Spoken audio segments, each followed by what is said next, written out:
ආයිබෝවන් රසාංගි home kitchen එකට හැමදාම තාතරෙන් පිළිගන්නවා. ඉතින් අද හදන්න යන්නේ මාළු ඩෙවල් එකක් නයිමිරිස් වලින්. ඉතින් ඒකට මොනවද අවශ්‍ය වෙන්නේ කියලා අපි ඉස්සරහට බලමු.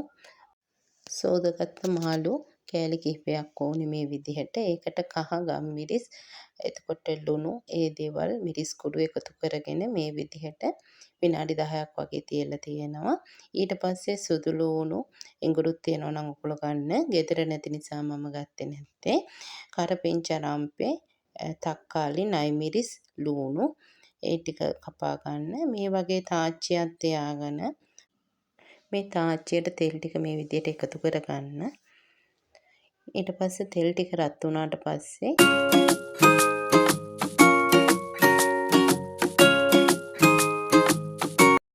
අපි අර සීසන් වෙන්න තියපු මාළු ටික මේකට එකතු කරගන්න මේ විදිහට.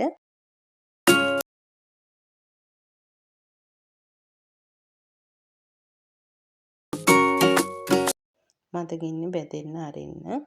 ඔගොල්ලෝ කැමති මාළු වර්ගයක් ගන්න. කෙලවල්ලෝ හරි, අලගොඩුවෝ හරි, ලින්නෝ හරි ඔගොල්ලෝ කන. ඊට පස්සේ බැදුනට පස්සේ මේ විදිහට බැදුනට පස්සේ මේකට සුදු ලුණු ඉඟුරු ටික ඔයගොල්ලෝ ළඟ ඉඟුරු තියෙනවා නම් එකතු කරගන්න. කරපිංච රම්පි ටික මම එකතු කරනවා. මේ විදිහට චුට්ටක් තෙලේ බැදෙන්න අරින්න.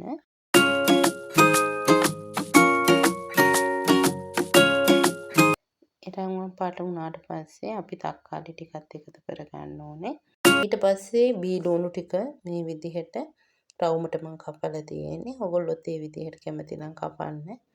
ඊට පස්සේ ඒකත් එකතු කරගන්න. මේ විදිහට දාලා ඔක්කොම කවලම් කරගන්න. ඊට පස්සේ අපි කපාගත්ත නයිමිරිස් ටික එකතු කරගන්න. ගෙදර තිබිච්ච නිසා මම නයිමිරිස් ගත්තා. මේ දවස්වල මාළු මිරිස් මං හිතන්නේ ගණන්. ඉතින් ගෙදර තියුණ නිසා මම මේ දේවල් පාවිච්චි කරන්නේ. ගොඩක් වෙලාවට ස්වභාවික දේවල් අපි එකතු කරගන්න බලන්න.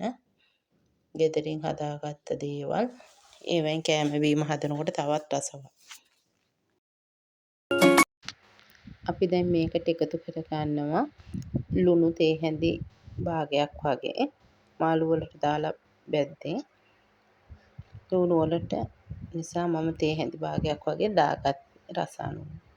ඒ වගේම මේකට කැමති නම් ඕගොල්ලන්ට සෝස් දාන්න පුළුවන්. මම මේකට සීනි එකතු කරගන්නේ තක්කාලි එකතු කරපු නිසා. ඊට පස්සේ මේකට ඕගොල්ලෝ මිරිස් කුඩු දාන්න කියලා එකක් නැහැ. කෑලි මිරිසුත් මිරිස් කුඩුත් දෙකම එකට එක්කහො කරලා දානවා නම් වඩාත් හොඳයි රසයි. වෙනසකුත් තියෙනවා ඒක. ඉතින් මට ඉවර වෙලා තියුණ නිසා මම කුඩු මිරිස් එකතු කරගත්තා. ඒ වගේම කහ චුට්ටක් එකතු කරගත්තා.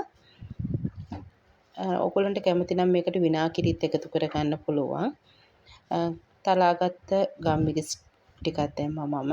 මොකද පොඩි අයටත් දෙනවා නම් සැර අඩුවට හදන්න ඕනේ. මේක කහ පාටටත් හදලා ඔයගොල්ලන්ට ගන්න පුළුවන්. මම මිරිස් පාටට ඩෙවල් එකේ පාටට වගේ හදලා ගත්තා. ඩෙවල් වර්ග දෙකක් මෙහෙම හදන්න පුළුවන්.